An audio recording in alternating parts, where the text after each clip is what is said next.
Assalamualaikum warahmatullahi wabarakatuh. Salam sejahtera. Kita akan lanjutkan pada pertemuan yang keempat tentang review teori kritis dan teori postmodern. Ya, langsung saja. Jadi Anda telah melakukan review beberapa video. Idealnya adalah video pembelajaran di Sosiologi Channel, teori kritis dan teori postmodern. Dan untuk pertemuan lanjutan ini mungkin saya panggil antara berapa orang ini ya? 6 orang ya. Agnes, Dito, Willianto, Dinda, Fatima, Alisa. Siapa dulu yang mau mengemukakan hasil reviewnya ya? Saya ulangi lagi, ada Agnes, ada Dito, ada Willianto, ada Dinda, Fatima, dan Alisa. Silakan, siapa dulu? Agnes? Halo Agnes. Ya, halo Pak. Ya, silakan Agnes. Saya share screen, Pak. Kenapa? Saya perlu share screen atau tidak ya? Boleh. Sebentar ya.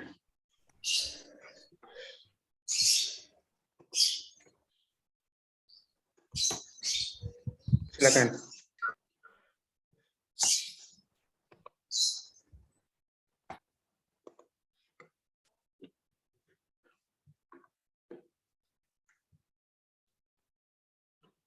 Sebentar ya, Bapak. Oke.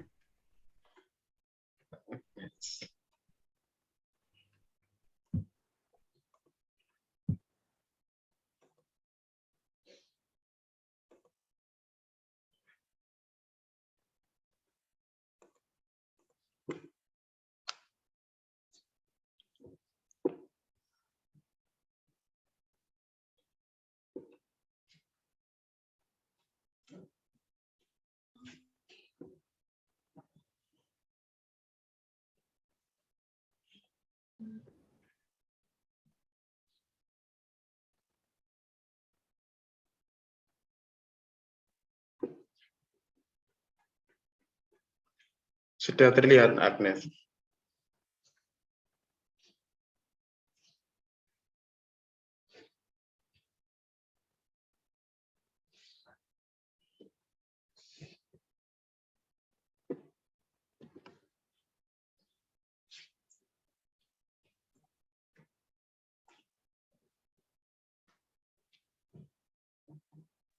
Ya, Pak.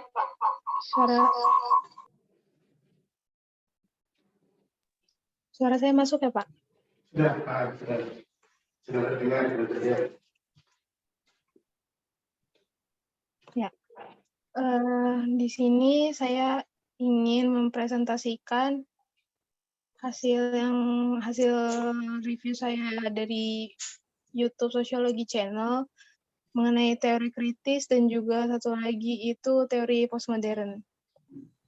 Kalau teori kritisnya itu saya ambil teori yang berjudul Video Aksi Teori Kesadaran Kelas George Lucas dari Mbak Okmi Krisania Tauhida. Jadi dalam video tersebut itu wawancara yaitu Mbak Okmi melakukan wawancara kepada salah satu pengusaha sari kedelai yang ada di Mojosari, Mojokerto. Jadi pada awal wawancara tersebut si narasumber ini menceritakan awal mulanya gimana beliau merintis usaha tersebut, mulai dari usahanya yang semula masih kecil dan belum memiliki pekerja atau karyawan, hingga sekarang ini sudah memiliki 15 orang karyawan. Beliau juga menceritakan mengenai keluh kesahnya sebagai pengusaha sari kedelai, yakni di saat terkendala biaya bahan pokok yang terkadang naik dan bahkan hingga naik 100% pernah. Lalu beliau mengakali hal tersebut itu dengan memperkecil kemasan produksi agar biaya produksi tidak sebesar biasanya. Hal tersebut dilakukan agar tidak sampai mengurangi jumlah pegawai atau mengurangi gaji mereka. Beliau juga mengatakan kalau antara atasan dan para pekerja harus ada relasi yang baik, saling mengerti, loyal, dan para pekerja harus mengikuti apa yang dikatakan oleh atasannya. Menurut teori George Lucas, Segala proses antar manusia ketika mereka tunduk total akan hukum alam abadi perekonomian, yakni hukum pasar. Di dalam kapitalisme, kaum borjuis merasa berada di pihak yang diuntungkan. Maka mereka ingin untuk mempertahankan sistem kapitalisme tersebut. Lukas juga mengatakan kalau sistem kapitalisme akan terus melakukan manipulasi kesadaran sebagai ideologi. Apabila hasil wawancara dengan pengusaha sari kedelai yang di sini selaku kaum borjuis dikaitkan dengan teori kesadaran kelas dari George Lucas tersebut, maka dapat dikatakan kalau antara Pak Iwan selaku kaum borjuis tadi dengan para karyawannya yang merupakan kaum proletar memiliki hubungan yang saling membutuhkan. Pak Iwan di sini selaku pemilik modal membutuhkan karyawan agar usahanya dapat berjalan dan menghasilkan keuntungan. Sedangkan para karyawannya itu membutuhkan Pak Iwan sebagai atasan mereka untuk membayar upah mereka dan agar para karyawan ini mendapatkan lapangan pekerjaan. Teori George Lucas ini, berdasarkan teori George Lucas ini, maka dapat dikatakan kalau para pengusaha tidak dapat berlaku sesuka hati mereka atau bertindak sewenang-wenang, karena mereka memiliki kekuasaan sebagai pemilik modal usaha. Para kaum borjuis itu juga harus dapat melihat gimana sih loyalitas karyawan mereka. Di saat para karyawan atau kaum proletar berlaku baik, bekerja keras dan bahkan menghasilkan keuntungan lebih lagi untuk perusahaan, maka otomatis kaum borjuis juga akan menambahkan upah mereka atau memberi mereka bonus. Hal itu mencerminkan ketidaksewenang-wenangan kaum borjuis terhadap kaum proletar. Jadi kesimpulan yang bisa saya tarik dari penjelasan tersebut, di saat para kaum borjuis melakukan hal tersebut, maka kaum borjuis dapat dikatakan sudah mencapai kesadaran kelas dan rasionalitas dengan kapitalisme. Sedangkan untuk para karyawan atau di sini sebagai kaum proletar, yang meminta kenaikan gaji dan pengurangan waktu kerja dapat dikatakan belum mencapai kesadaran kelas dan rasionalitas secara sempurna. Lalu masuk ke teori postmodernnya. Di teori postmodern ini saya mengambil teori Jean Baudrillard tentang hiperrealitas boomingnya K-pop dan K-drama. Di dalam video tersebut dijelaskan bagaimana garis besarnya teori hiperrealitas dari Jean Baudrillard. Teori tersebut menyatakan bahwa ada kesamaran yang bersifat nyata dan palsu. Jadi manusia telah menjalani hidup dan seolah-olah telah mendahului apa yang sudah terjadi di sekitarnya. Dalam konten itu tersebut, teori Jean Baudrillard dikatakan dengan fenomena boomingnya K-pop dan juga K-drama. Di konten tersebut dikatakan kalau di negara Korea Selatan dilakukan penelitian oleh Zhang dan Pike di tahun 2012 yang menemukan suatu fenomena K-wave sebagai suatu upaya untuk menyebarkan dan pertukaran nilai dan unsur kebudayaan serta diplomasi Korea Selatan dengan negara-negara lain di dunia. Konten tersebut awalnya itu menjelaskan secara umum apa itu K-pop dan apa itu K-drama. Teori hiperrealitas dari Jean Baudrillard ini menjelaskan kalau kebenaran, keaslian, kepalsuan realitas dan juga isu seakan tidak berlaku lagi. Menurut teori ini, aksi dramatisasi yang dilakukan akan dikendalikan oleh rumah produksi dan menyebabkan sulitnya untuk membedakan apa yang hanya tontonan dan apa yang merupakan suatu kenyataan.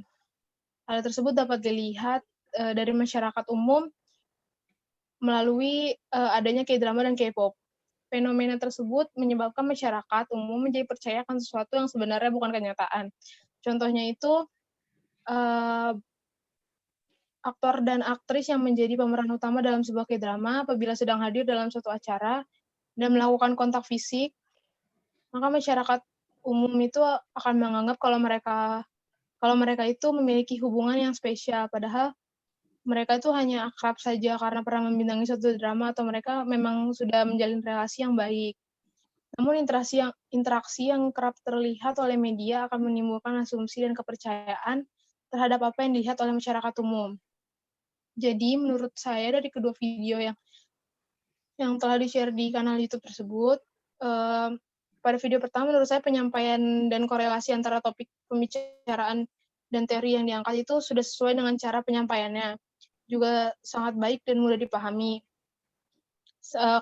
Sedangkan kritik untuk video kedua itu menurut saya informasinya itu belum terlalu informatif atau masih bisa dikatakan kurang. Selain itu, kaitan antara contoh dengan teori juga kurang dijelaskan dan diperdalam, sehingga masih kurang bisa untuk dipahami dan dimengerti.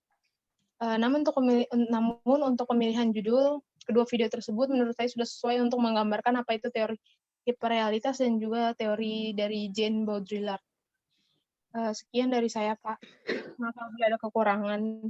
Terima kasih. Terima kasih, Agnes. Jadi kalau kesimpulannya Agnes, yang pertama video yang teori kritis itu apa kira-kira, Agnes ya? Halo Gimana, Agnes. Pak? Untuk yang video yang pertama teori kritis itu kira-kira paham nggak ya? Atau mungkin teman-teman yang lain paham nggak dengan video yang pertama itu ya? Tidak harus Agnes ya. Atau Agnes bisa memberikan, tadi kan aksi kesadaran ya, dengan teorinya Georg Lucas ya, antara majikan dan antara guru atau karyawan ya. Dan apa ya, kira-kira dengan menggunakan teorinya Georg Lucas dengan kasus itu, kira-kira Agnes paham nggak dengan yang pertama itu ya? Saya sendiri ngerasa lebih paham sama teori yang pertama sih daripada teori yang kedua, yang teori postmodern itu, Pak. Kira-kira apa yang dipahami dari video yang pertama itu, Agnes? Saya kok agak ini ya, kurang begitu ini ya, apa ya? Coba kalau misalnya Agnes memberikan semacam kesimpulan seperti apa yang video yang pertama itu dengan bahasanya Agnes sendiri.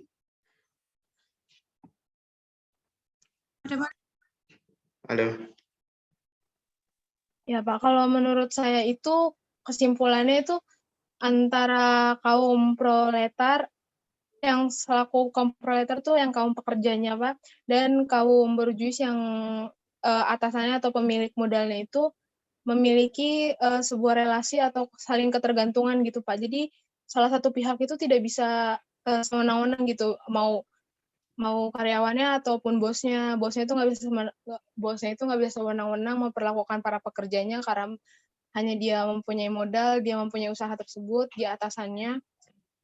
Karena bos tersebut juga butuh karyawan-karyawan agar usahanya itu juga bisa berjalan dengan lancar dan menghasilkan keuntungan gitu. Sementara karyawan juga sebaliknya dia juga butuh atasannya agar mereka mempunyai lapangan pekerjaan dan mereka mendapatkan hasil atau upah dari pekerjaannya gitu, Pak. Itu kan Agnes ya, itu kan videonya itu kan aksi ya, aksi dalam arti Okmi itu melakukan penyadaran ya terhadap buruh.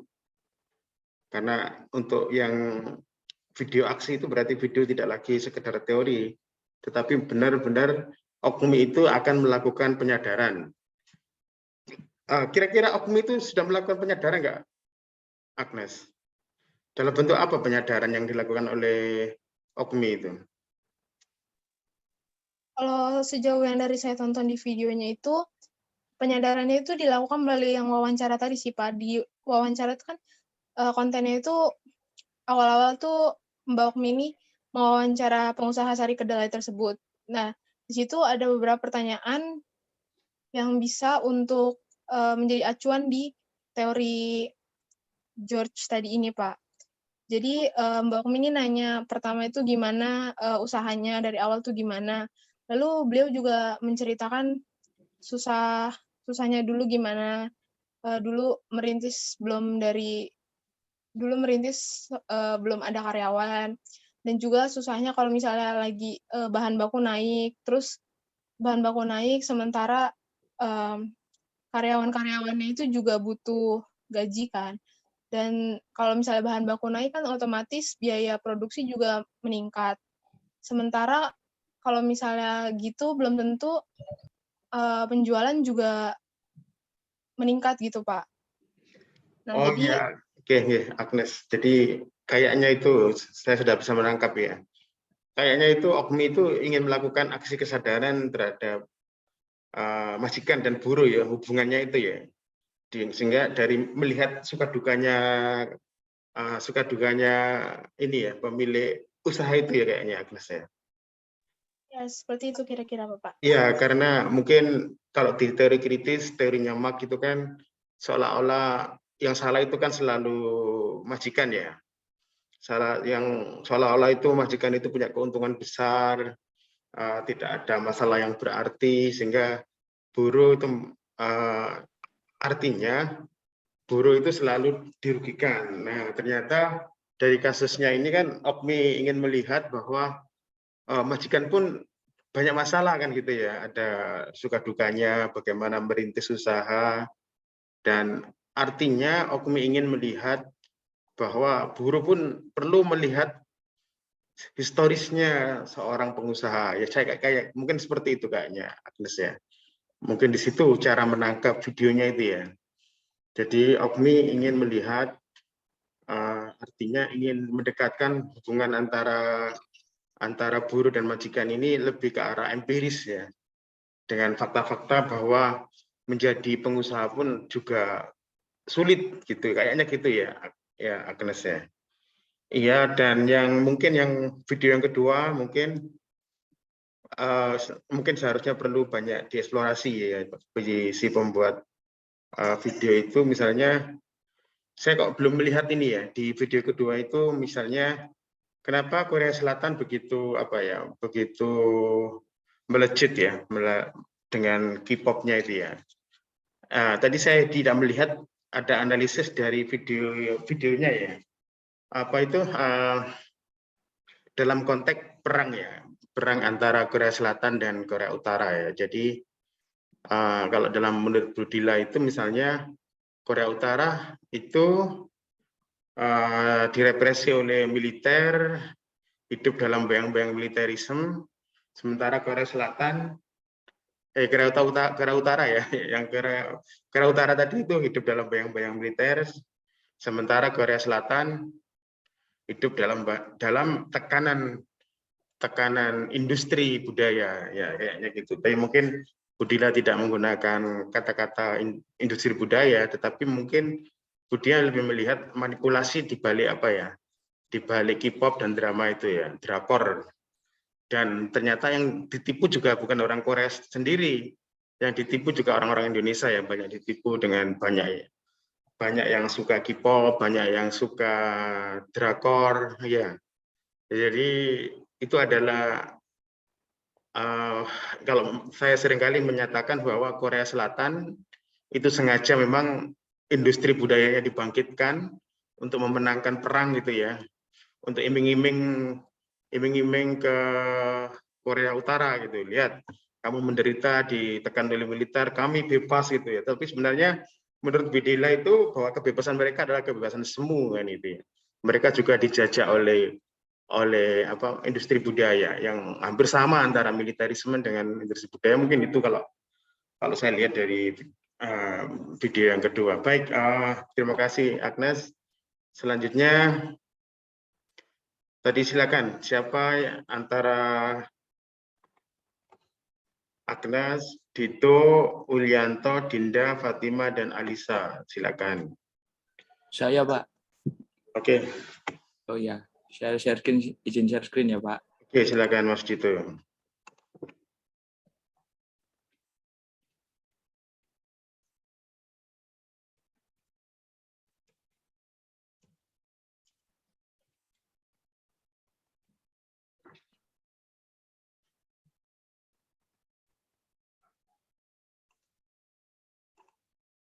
Ya, untuk teori kritisnya saya di sini ambil teori industri budaya punyanya Theodor Adorno, Pak.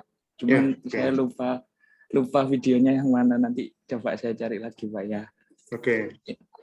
Industri budaya atau cultural industry adalah sebuah istilah yang dikemukakan oleh Theodor Adorno. Berbeda dengan industri ekonomi sebelum Perang Dunia, sebagian besar berfokus pada produksi komoditas yang dapat ditukar atau komodifikasi dan dijual untuk akumulasi kapital. Industri budaya mempunyai unsur ideologis yang lebih kuat. Industri tidak lagi menjual barang real seperti sepatu, mobil, atau benda-benda yang dapat digunakan untuk kebutuhan sehari-hari. Justru industri budaya menjual ide, iklan, hiburan, musik, dan berbagai macam produk non-real yang berupaya untuk mengubah persepsi masyarakat tentang suatu ideologi, kondisi sosial, dan sebagainya. Menurut Adorno, budaya massa saat ini diproduksi bukan hasil dari ekspresi diri manusia, melainkan hasil produksi yang diciptakan untuk menjadi komoditas pasar yang diperjualbelikan dan dikomersialkan. Menurut teori ini, budaya bukan murni untuk memproduksi nilai-nilai seni, dan melainkan menjadi sebuah industri yang mementingkan akumulasi kapital sebanyak-banyaknya. Selain itu, teori ini juga menyebutkan bahwa manusia cenderung mencari pengalihan dari hal-hal yang ada di dunia nyata. Hiburan dicari sebagai jalan keluar dan mekanisme kebutuhan tambahan tenaga sehari-hari. Dalam video wawancara disebutkan bahwa beberapa narasumber telah terperangkap dalam jebakan industri budaya ini. Misalnya, mereka dengan rela mengeluarkan uang yang cukup banyak untuk membeli lightstick sebagai bentuk dukungan kepada idola mereka. Dalam kasus lain, mereka dengan rela menonton video klip atau MV dari idola mereka berkali-kali, bukan lagi sebagai bentuk hiburan, melainkan agar idola mereka mendapatkan penghargaan dari hasil penonton terbanyak tadi. Untuk teori Postmonya, relasi kuasa dari Michael Foucault, kekuasaan menurut Foucault adalah sebuah seni untuk melakukan pengendalian sosial atau governmentality dan menjelaskan bagaimana kelompok dominan dalam menerapkan soft power atau hegemoni untuk menyebarkan pengaruh mereka kepada kelompok subordinat. Mirip dengan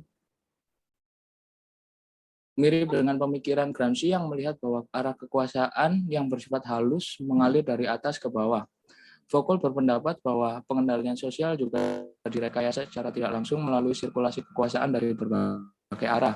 Berbagai institusi sosial yang terlihat netral seperti pendidikan, media televisi, kegiatan rekreasi atau komunitas sosial nyatanya sering menjadi sarana untuk memodifikasi psikologi nurani individu untuk memprogram pola perilaku sosial.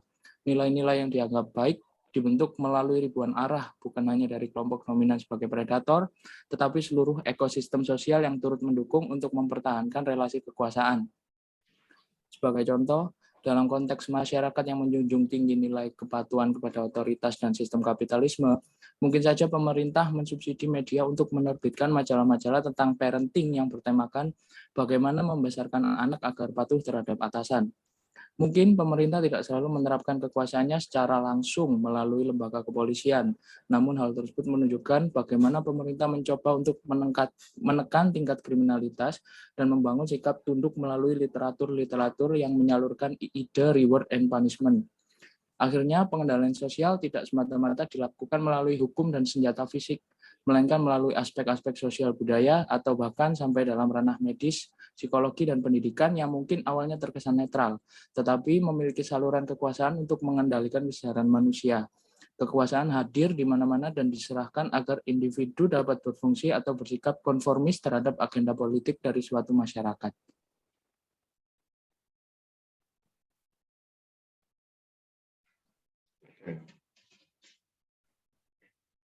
Sudah Dito? Sudah, Bapak. Baik, kalau kamu pahami yang video pertama itu tadi seperti apa Dito? Kalau dengan paksanya sendiri ya. Yang video pertama itu ini Pak, kebudayaan modern yang akhir-akhir ini cenderung itu bukan murni budaya gitu Pak, bukan murni hasil ekspresi manusia, tapi tujuannya itu lebih ke akumulasi kapital, lebih untuk mencari keuntungan.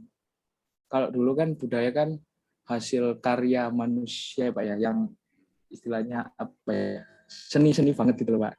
Kalau sekarang kan tujuannya sudah berbeda, tujuannya untuk gimana caranya ini mendapat keuntungan yang banyak. Budayanya ini dijual, istilahnya diperjualbelikan Pak. Oke, tadi ini menyambung dengan apa ya, dengan Agnes tadi ya. Ini kan seperti dengan teori tadi ya. Tadi kan K-pop ya, drama Korea ya. Yang di kasusnya Agnes, tapi kan dia dari teorinya Budila tadi itu ya. Iya. Oke. Kalau misalnya gitu ya, ini dikaitkan dengan teori kritisnya Adorno ya tadi ya. Iya Pak. Itu bagaimana tadi respon Dito terhadap K-pop itu dan drama Korea? Respon.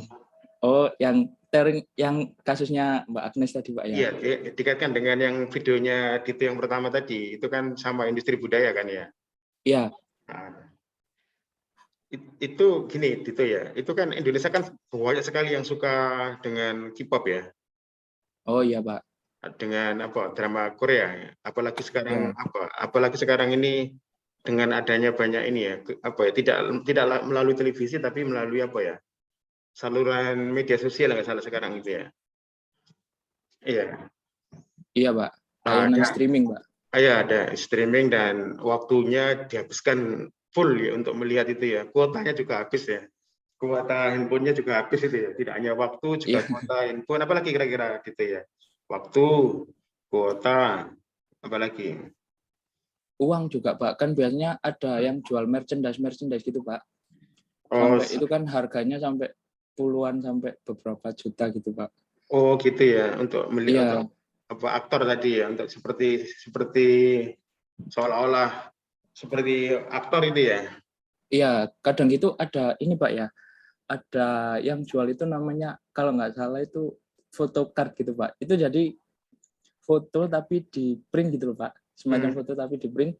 Nah itu ada yang originalnya itu kayak buatan dari merekanya. Misalnya si stasiun TV ini bikin apa ya namanya, entah stasiun TV atau apa gitu, pokoknya mereka keluarkan foto dari artisnya ini, Pak ya. Itu kadang gitu dibeli, Pak. Jadi Oh gitu bisa ya. satu kertas foto ini bisa sampai ratusan ribu gitu, sampai jutaan.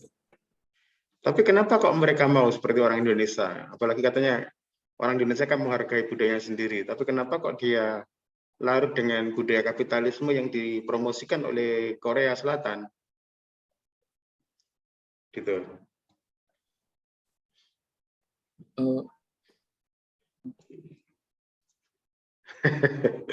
Bagaimana, Sebentar, Cip? Pak ya. Kamu termasuk penyuka K-pop dan drakor enggak? Oh, enggak, Pak. Enggak ya.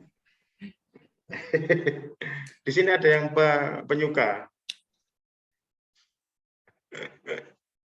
Untuk menjawab tadi itu, kenapa kok benar-benar ini? Tadi saya katakan bahwa K-pop dan drama Korea itu kan upaya untuk menaklukkan Korea Utara ya, masyarakatnya terutama yang ditaklukkan ya, diiming-imingi kamu hidup dalam apa dengan otoriter pemimpin Korea Utara, kami hidup dengan kebebasan, dengan K-pop, dengan drama, sampai diekspor ke negara-negara lain dan dinikmati oleh negara-negara lain. Nah, seperti itu. Nah, yang jadi persoalan tadi adalah di Indonesia ternyata banyak ya, termasuk yang Mas Dito tadi mengatakan bahkan sampai banyak mengeluarkan uang kan gitu ya. Yang jadi pertanyaan kenapa kok mereka lebih mencintai atau kenapa mereka menjadi konsumsi dari budaya kapitalis gitu ya? Nggak ada jawabannya. Saya ingin menjawab. Nah. Ya Pak, terima kasih atas kesempatannya. Mungkin saya bisa menjawab karena saya melihat salah satu teman saya yang mungkin bisa dikatakan fans berat gitu ya Pak. Kalau menurut saya, ketika kita menjadi salah satu fansnya itu ada fanbase-nya Pak. Jadi kita bisa bertemu orang dari mana-mana. Nah dari situ mungkin tujuannya lebih ini juga sih. Selain suka juga menunjukkan status mereka bahwa oh ya mereka ini ARMY loh. Dengan mereka memiliki merchandise atau misal yang dikatakan Dito tentang foto-foto itu, karena teman saya sendiri juga pernah beli album foto-fotonya juga sampai 1 juta, dan itu tuh menjadi sebuah kebanggaan, menjadi kepuasan bagi diri sendiri Pak, begitu Pak. Terima kasih. Oke, kepuasan diri sendiri, kepuasan yang apa ya, yang menipu menurut teori kritis ya, Sigmund Freud, kepuasan. Tidak puas dengan budayanya, akhirnya mengambil budaya yang dianggap lebih tinggi. Nah, budaya yang lebih tinggi ini ternyata adalah seperti yang dikatakan Dito itu adalah bukanlah budaya dalam arti yang memiliki nilai atau value, tetapi itu sebenarnya murni dari kapitalisme yang sebenarnya di situ disetting untuk menghasilkan uang sebanyak-banyaknya ya. Ya, jadi sebenarnya mereka itu adalah dieksploitasi kalau menurut teori kritis ya. Baik, terima kasih Mbak Septiana ya tadi ya yang menambahi ya. Ya Pak, sama-sama. Nah, terima kasih. Untuk yang video kedua itu tadi adalah governmentality ya. Ya tadi bagus kalau di video yang kedua itu ya. dari postmodern. Kalau yang pertama itu adalah modernisme radikal yang waktu kita pertama kali presentasi itu ya. Modernisme radikal atau teori kritis. Dan kalau yang Foucault itu adalah postmodern strategis ya. Strategis. Kalau Budila yang tadi itu adalah postmodern yang radikal ya. Dia tidak percaya sama sekali dengan budaya Korea Utara itu ya. Korea Selatan ya. Itu adalah menipu kalau menurut Budila itu ya. Tidak ada asal-usulnya. Benar-benar tanpa asal-usul. Itu hanyalah apa ya, buatan kapitalisme semata. Itu makanya disebut dengan postmodern radikal karena Budila itu tidak percaya begitu ya dengan hal-hal kayak gitu itu. Itu hanya menipu. Nah, sementara dari Foucault adalah postmodern strategis yang tadi dipresentasikan oleh Dito tadi itu adalah Foucault seperti tadi Gramsci ya, tapi walaupun tidak sama ya.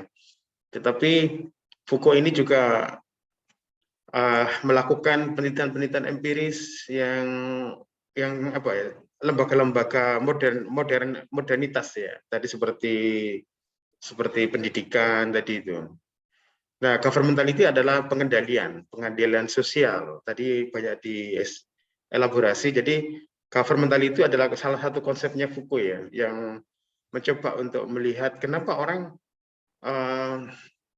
kalau sebenarnya kan manusia itu kan awalnya ya nomaden ya. Manusia itu awalnya kan nomaden ya. Dari manusia yang pertama sampai sebelum industri, itu orang itu berpindah-pindah. Mau hidup di sini, kok nggak enak, nggak nyaman, pindah lagi.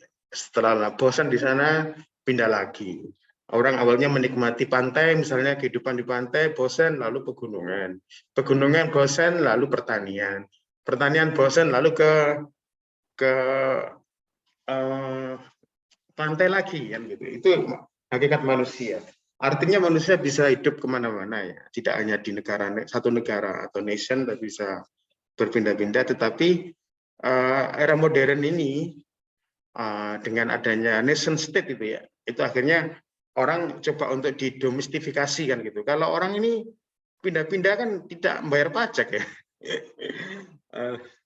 Jadi awalnya tinggal di sini, lalu pindah lagi, tinggal pindah lagi, tidak membayar lagi. Artinya dia tidak membayar pajak. Akhirnya ini ada kontrol sosial, ibaratnya itu orang itu harus membayar gitu ya, bahasanya itu ya.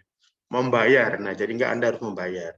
Bayar pajak rumah, pajak kendaraan, pajak-pajak yang lain, pajak pekerjaan itu ya. Nah itulah namanya governmentality. Tetapi Anda bangga ya, Anda bangga, Anda senang, wah saya ada pekerjaan. Tetapi Anda nanti akan mendapat pajak dari pekerjaan Anda. Anda punya rumah, Anda senang, tapi rumahnya nanti kena pajak ya. Jadi itu adalah governmentality ya, dalam arti Foucault ya. Manusia tidak lagi bebas, manusia itu dikekang, dikontrol, dan ditarik uangnya ya. Istilahnya ditarik. Dan orang suka itu ya, memperbanyak rumah, memperbanyak kendaraan, walaupun mereka juga apa ya, jadi kena pajak tadi itu ya governmentality. Nah itu konsep yang bagus dari Mr. Foucault ya. Baik, terima kasih Mas Dito ya. Oke, selanjutnya bisa Willianto, Dinda, Fatima, atau Alisa. Silakan. Saya Pak. Fatima saya. Pak, bisa mendengar suara saya, Pak? Ya, bisa. Ya. Tapi mohon maaf ini saya menggunakan HP, jadi tidak bisa share screen, langsung dibacakan seperti minggu lalu saja ya, Pak? Iya, boleh. Oh ya, oke baik. Ini saya yang pertama itu mengambil video dari kelas 2019 B, sepertinya B dari atas nama Sunati, yang dia itu merefleksikan hasil pembahasan tentang mazhab yang diikuti filsuf asal Jerman, yaitu Jürgen Habermas. Mazhab ini tuh mazhab kedua dari Frankfurt, yang kemudian pengertiannya sendiri adalah menekankan pada demokrasi deliberatif yang sebagai model demokrasi yang melahirkan aturan hukum atau legitimasi bersumber dari kualitas prosedur deliberasi itu sendiri. Karena bukan saja lembaga-lembaga formal di dalam negara seperti parlemen, tapi juga yang terpenting dalam masyarakat secara keseluruhan. Jadi artinya keputusan-keputusan politik hanya bisa diterima dan mengikat semua anggota masyarakat jika ia merupakan produk dari sebuah dialog yang berawal di wilayah teritorial negara tersebut, yang bergerak menuju parlemen, menuju prosedur-prosedur demokratis serta konstitusional. Nah, yang kedua ini sepertinya milik Rizky, itu tentang Marxisme. Nah, dia itu menunjukkan bahwa Marxisme itu adalah generasi awal dari Marxist Frankfurt yang ada hubungannya dengan teori deliberatif yang tadi, Pak. Nah, kemudian dia juga menghubungkan dengan filsafat philosophy of consciousness, yaitu filsafat yang melibatkan subjek sebagai entitas monologis di mana terbentuk tidak berdasarkan hubungan dengan subjek lainnya, melainkan berdasarkan perjuangan mengendalikan alam bagi kepentingan materialnya yang tercermin dalam perkembangan kekuatan produksi sebagai basis penjelas paling dalam tradisi pemikiran Marxis ini. Jadi menurut saya dari pemikiran yang kedua, teori kritis ini tadi itu, sang pembuat video itu menekankan bahwa setiap perjuangan kelas atau Marxisme itu selalu menitik beratkan pada pengusaha. Jadi di mana pengusaha itu adalah tokoh utama atau aktor di balik dari teori Marxisme ini. Kemudian contoh dari yang teori postmodern dari Jürgen Habermas tadi, ini dari pembuat video sendiri itu tidak memberikan contoh dari segi politiknya. Namun saya punya bayangan tentang contohnya, yaitu tentang pemilihan, diawali pemilu, kemudian seorang presiden itu membuat keputusan politik sendiri gitu. Kan di awal-awal juga ada yang namanya kebijakan. Jadi selama presiden melakukan kampanye itu, dia sudah menjelaskan program-program dan kebijakannya ketika nanti dia menjadi presiden. Nah, pastikan setiap pemilu nanti tidak semua memilih calon tersebut. Namun kan mau tidak mau, orang yang tidak memilih tetap harus ikut kebijakan dari calon yang terpilih tersebut. Nah, itu yang kemudian didasari bahwa dia merupakan produk dari sebuah dialog dari teritorial tersebut. Begitu, Pak. Nah, kemudian contoh yang kedua ini, yang teori kritis, ini kejadiannya itu seperti di pabrik dekat rumah saya. Itu ada pabrik triplek yang kemudian ketika akan menjelang hari raya Lebaran, pabrik tersebut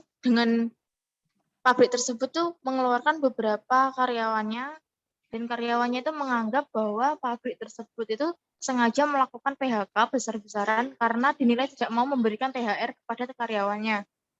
Padahal kan aslinya kita tidak tahu bahwa pabrik itu apakah mengalami kebangkrutan atau ternyata pabrik tersebut itu sedang memang produksinya tidak banyak karena masyarakat juga tidak membutuhkan triplek tersebut gitu. Tapi kan masyarakat terlanjur menilai bahwa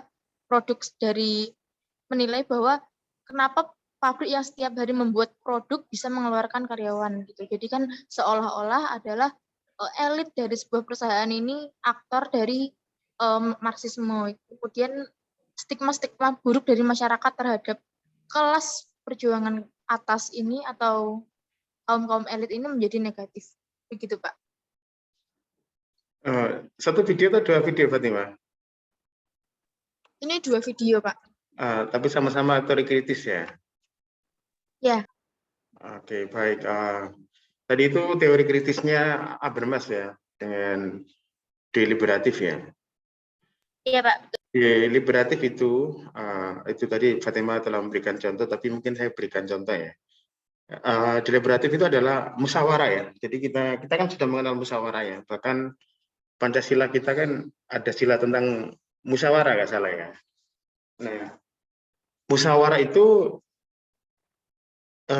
deliberatif kalau dalam bahasa Inggrisnya itu ya. Berarti demokrasi deliberatif itu adalah demokrasi yang musyawarah, permusyawaratan. Artinya kita punya konsepnya musyawarah, kita punya konsepnya demokrasi musyawarah. Tetapi kenapa Habermas kok yang menemukan konsep itu? Nah, problemnya adalah apakah demokrasi musyawarah di Indonesia ini ada gitu ya pertanyaannya. Karena belum tentu kalau menurut Habermas ya. Jadi demokrasi deliberatif itu demokrasi yang benar-benar tadi itu ada persyaratan ruang publik ya, yang kemarin itu ya, yang di pertemuan pertama itu kan ada ruang publik ya. Ruang publik itu adalah ruang yang di situ semua komponen, baik berjuis, proletar, siapapun yang pendidikan tinggi, pendidikan rendah, bisa masuk ya, bisa masuk ke dalam forum itu, bisa masuk ke dalam ruang diskusi itu dan egaliter ya. Lalu mereka membuat keputusan. Nah, keputusannya itu adalah secara deliberatif. Nah, deliberatif itu tergantung pada rasio ya, rasio yang dikembangkan. Rasionalitasnya itu yang paling penting ya. Argumen, ada argumen yang meyakinkan gitu ya. Nah, persoalannya di kita ini nggak bisa, nggak punya itu ya, nggak punya skill deliberatif ya. Dia memang punya konsep deliberatif, musyawarah. Tapi skillnya ini, keterampilan deliberatifnya ini kayaknya agak belum muncul ya. Saya lihat itu masih semacam sosialisasi ya. Jadi artinya sosialisasi itu adalah dari atas ke bawah ya, hanya sekedar memberi informasi. Tetapi model-model kalau mungkin lebih gampangnya itu workshop ya, workshop semacam seperti workshop itu ya. Deliberatif itu workshop. Jadi peserta itu punya hak untuk membangun opini, membangun pengetahuan. Nah, kalau kita tadi contohnya tadi Fatimah, contohnya adalah di kita ini agaknya sulit ya. Jadi sedikit saja orang ingin berdiskusi sudah dianggap dianggap macam-macam. Orang lagi kritis sedikit sudah dianggap radikal kan gitu ya. Dianggap radikal, dianggap hoax, menyebar hoax, dianggap ya, jadi orang kalau di kita ini kayaknya ada dikritik ya. Nah, kalau ada dikritik berarti demokrasi deliberatifnya ini nggak mungkin muncul, Fatimah ya. Nggak mungkin muncul. Di kita ini lebih cenderung ke arah top down ya. Jadi misalnya ada kegiatan-kegiatan apapun itu elit ya. Elit ini tidak hanya elit kalau kita bicara tentang elit ya. Di teori postmodern ini tidak harus level negara ya. Misalnya di sebuah pekerjaan aja, di sebuah institusi misalnya atau universitas, cenderung elit itu yang membuat aturan-aturan, membuat pengetahuan. Nah, lalu nanti tidak melibatkan yang bawah, setahu saya itu ya kebanyakannya. Saya pernah tanya itu, kenapa Anda tidak melibatkan yang bawah? Nanti kalau yang bawah ini nanti banyak omong, banyak masalah, nanti malah nggak jadi-jadi kan gitu. Nah, ini keyakinan yang banyak yang berkembang di Indonesia. Kenapa mereka tidak suka musyawarah itu? Karena musyawarah itu nanti memang akan memunculkan banyak ide, akan memunculkan banyak usulan, akan memunculkan banyak konsep-konsep baru. Nah, tapi yang konsep-konsep baru, usulan-usulan ini adalah inti dari deliberatif yang nanti akan diuji dengan argumentasi kan gitu. Argumentasi yang paling rasional yang mana dari usulan-usulan itu kan gitu. Dari pola-pola yang diberikan itu. Nah, jadi sebenarnya kalau menurut saya kita itu tidak memiliki kemauan, tidak memiliki skill, tidak punya skill untuk bagaimana mengatur usulan ini menjadi sebuah rumusan yang akan diterima bersama.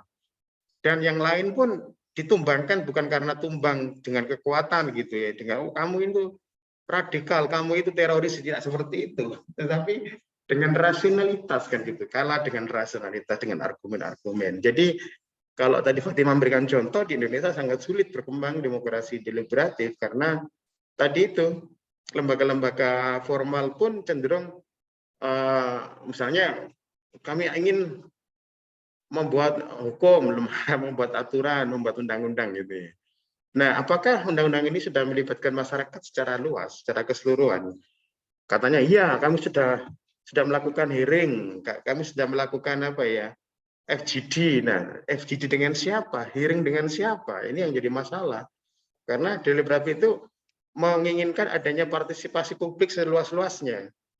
Luas-luasnya itu ya. Apalagi sekarang kita dimudahkan dengan adanya media sosial, itu sebenarnya tempat kita ini kan pulau-pulau ya. Pulau-pulau ini kalau kita misalnya rapat besar itu kan agak kesulitan ya, karena tadi jangkauan pulau harus biaya mahal, tetapi kita itu punya media sosial. Nah, media sosial ini sebenarnya bisa menjadi jembatan kan gitu ya untuk demokrasi deliberatif ini. Tetapi sekali lagi bahwa kita tidak punya skill deliberatif, kita tidak suka kritik, kita tidak suka kalau orang lain berpendapat dan pendapat orang lain itu lebih rasional, itu tidak suka. Orang lebih suka pendapatnya sendiri yang digali sendiri dan menang-menang sendiri ya gitu ya. Jadi itu Fatimah ya. Jadi saya lihat banyak konflik di kita ini karena memang tidak berangkat dari demokrasi deliberatif, orang cenderung ke elitis, orang hanya menerima saja. Kami nggak pernah dilibatkan membuat ini itu. Kok tiba-tiba langsung jadi undang-undangnya? Kok tiba-tiba langsung regulasinya kan gitu ya? Banyak kalau coba Fatimah lihat beberapa kasus belakangan ini kan ya, banyak undang-undang yang ditolak itu kan ya. Banyak aturan-aturan yang ditolak itu karena ya tadi itu tidak deliberatif. Jadi orang sebenarnya ada lembaga-lembaga formal seperti DPR, MPR itu dipilih itu memang seharusnya mereka itu menjadi fasilitator kan ya, menjadi fasilitator, menjembatani rapatnya, menjembatani musyawarahnya itu, bukan malah membuat sendiri ya. Ini yang terjadi salah kaprah itu. Bukan membuat sendiri, tapi mereka bagaimana memfasilitasi, misalnya membuat undang-undang tentang nelayan itu ya orang-orang nelayan dikumpulkan, ide-idenya dikumpulkan nelayan-nelayan itu baru nanti akan dirumuskan. Nah, jadi seperti itu ya Fatimah. Jadi kayak untuk demokrasi deliberatif ini kita tidak punya itu, tidak punya skillnya ya, tapi punya konsepnya. Konsepnya ada, sudah lama ada itu, tapi skillnya itu yang nggak ada ya. Kita ini banyak mencurigai orang, penyebar fitnah, penyebar hoax, penyebar apa lagi itu. Hanya sekali kata-kata itu sebenarnya menyakiti. Sehingga orang itu tidak berani membuat opini. Orang tidak berani kritis karena sudah disekak dengan banyak pendiskreditkan itu ya. Itu Fatimah ya. Oke. Iya. Oke, baik. Terima kasih dan silakan yang lain. Ada Willianto, ada Dinda, ada Alisa. Saya tambah lagi untuk yang laki-laki.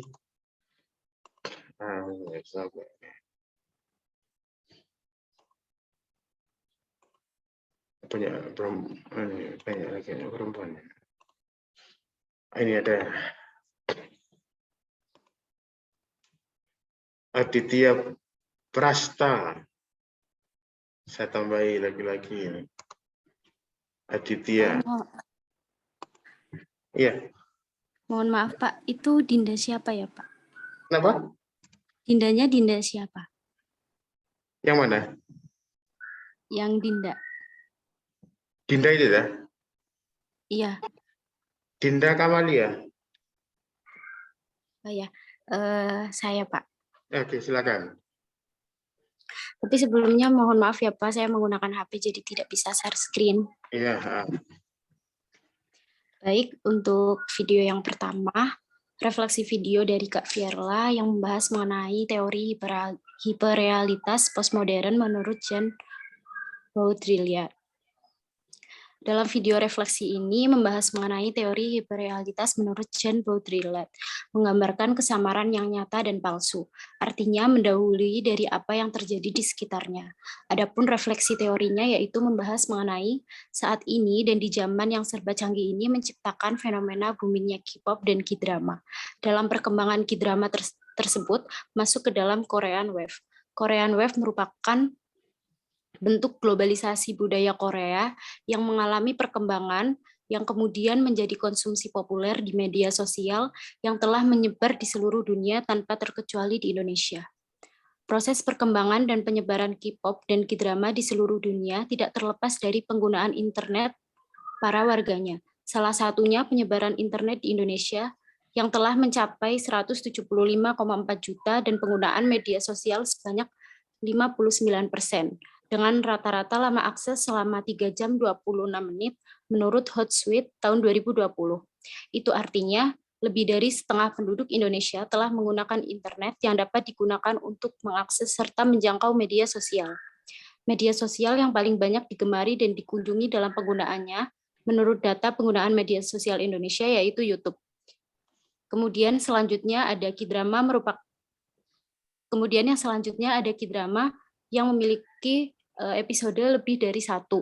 Yang dilakukan penelitian ditemukan subjek penelitian dari kalangan mahasiswa. Mereka rata-rata menghabiskan waktu untuk menonton drama selama 1-3 jam dengan berbagai alasan serta pengalihan kesibukan dan sebagai hiburan. Kemudian bagi mereka, para penggemar K-pop akan mengkonsumsi berbagai bentuk album dan merchandise sebagai rasa memiliki dan menghargai karya para idol yang mereka gemari. Kemudian yang selanjutnya dalam penontonan K-drama dapat memunculkan fenomena binge watching merupakan yang praktek menonton secara maraton melalui streaming teknologi. Rasa kebanggaan tersebut mereka tuangkan melalui media sosial yang diapresiasikan melalui Instastory maupun Story WA dan memperkenalkannya kepada teman-teman. Kemudian video yang kedua yaitu refleksi video dari Kak Diva mengenai teori aksi psikoanalisis menurut Sigmund Freud. Dari hasil video yang saya amati, Kak Diva telah melakukan wawancara dengan salah satu masyarakat. Dalam wawancara ini dikaitkan dengan teori psikoanalisis Sigmund Freud. Teori psikoanalisis ini menyatakan bahwa seseorang yang melakukan segala sesuatu hal serta tindakan di bawah alam sadarnya dan atas tekanan yang berasal dari orang lain. Sehingga kemudian dia harus melakukan hal tersebut padahal dalam diri sendiri tidak mau dan tidak menginginkan adanya hal tersebut. Artinya hal tersebut didasarkan atas paksaan yang tidak mau harus dilakukan. Dari hasil wawancara ini, narasumber pernah merasakan hal yang membuatnya merasa sedih dan tertekan.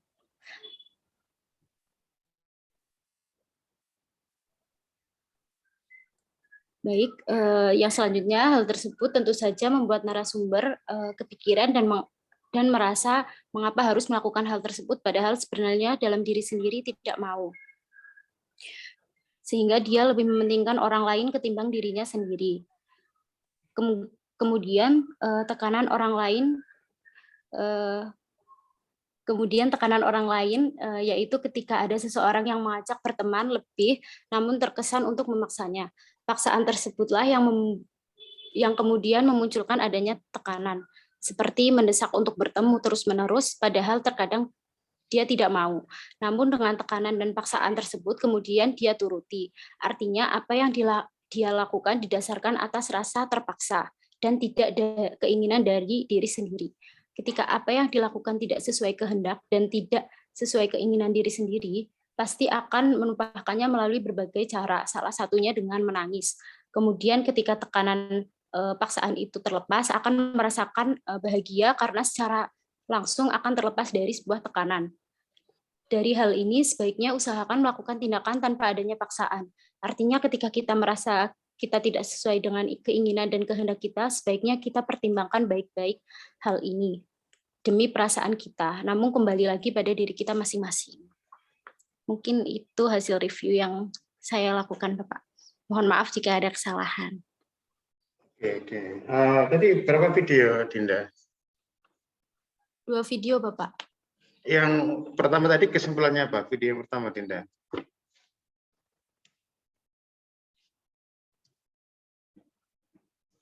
Kesimpulannya apa?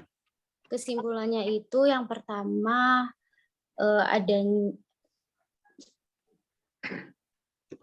adanya rasa kebanggaan yang kita peroleh ketika kita melakukan hal tersebut, seperti menonton K-pop ataupun K-drama. Seperti itu, Bapak. Oh ya, jadi masih ada kaitannya dengan K-pop ya, drama Korea ya? Iya. Oke, tadi dia pakai teorinya siapa, Dinda? Pakai teorinya Jean Baudrillard. Jean Baudrillard ya. Ya, kesenangan. Kalau menggunakan teorinya Jean Baudrillard berarti kesenangan semu ya. Ya, karena Baudrillard itu tidak percaya begitu saja terhadap kesenangan-kesenangan yang hasil dari tipuan-tipuan kapitalis, tipuan-tipuan drama Korea, tipuan K-pop gitu ya. Ya, jadi kesenangan yang tanpa asal usul itu ya. Kalau yang video kedua apa, Dinda, kesimpulannya?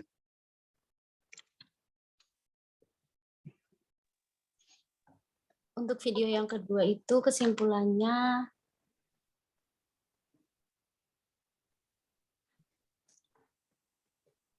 tindakan yang dilakukan di bawah alam sadarnya itu dapat membuat kita merasa tertekan. Alam bawah sadar tekan. Itu tadi pakai teorinya siapa, Dinda? Teorinya Sigmund Freud. Sigmund Freud ya. Terus itu dihubungkan dengan kasus apa itu, Dinda, tadi yang video yang kedua? Dihubungkan dengan kasus yang memaksa untuk bertemu padahal tidak ingin bertemu. Memaksa untuk bertemu padahal untuk bertemu, Sigmund Freud. Ya, Sigmund Freud ini seperti apa ya? Alam bawah sadar ya? Iya, Bapak. Oke, mungkin kita berikan contoh yang paling aktual ya untuk Sigmund Freud ini ya. Misalnya untuk saat ini kan terjadi perang antara Rusia dengan Rusia dengan Ukraina. Nah, alam bawah sadar Sigmund Freud itu ketika misalnya ini kan lagi perang ini misalnya Rusia dituduh misalnya ini akan terjadi perang dunia ketiga, ini akan terjadi perang nuklir. Nah itu disebut dengan yang menuduh itu kena penyakit Sigmund Freud ya. Sigmund Freud artinya membangkitkan sesuatu yang sebenarnya itu belum pernah terjadi, membangkitkan sesuatu, ingatan-ingatan masa lalu. Atau juga misalnya itu tadi kan Rusia dituduh ya. Akhirnya Rusia itu mengatakan yang menuduh itu adalah Sigmund Freud kena sindrom Sigmund Freud. Nah, itu ya. Nah, ada juga yang menuduh Rusia misalnya ketika melancarkan serangan ke Ukraina itu dengan argumentasi demi keamanan Rusia. Jika nanti Ukraina misalnya gabung dengan NATO, gabung dengan Eropa, maka bisa dimungkinkan akan terjadi pangkalan militer di situ. Nah, ketika ada pangkalan militer di sini, maka akan membahayakan Rusia. Nah, keyakinan seperti itu adalah keyakinan alam bawah sadar ya. Alam bawah sadar yang akhirnya Rusia diklaim sebagai sindrom Sigmund Freud ya. Tahu ya sindrom Sigmund Freud. Jadi itu adalah alam bawah sadar perang dingin, maksudnya akan terjadi perang dingin. Akan terjadi perang dingin ini adalah alam bawah sadar ya. Nah, jadi orang cenderung sudah percaya, padahal belum tentu terjadi perang dingin. Nah, seperti itu. Belum tentu terjadi perang nuklir. Jadi membangkitkan sesuatu yang belum terjadi itu disebut dengan alam bawah sadar ya. Membangkitkan. Oke. Terima kasih. Oke, terima kasih yang untuk Pak Dinda Kamalia sudah presentasi. Silakan yang lain, saya tambahin lagi. Ada Aditya Asta, ada Nurhana, ada Nurul Ayu, silakan. Nurul Ayu, Nurhana, Aditya. Masuk, Pak. Ya, oke, silakan. Ya, Pak.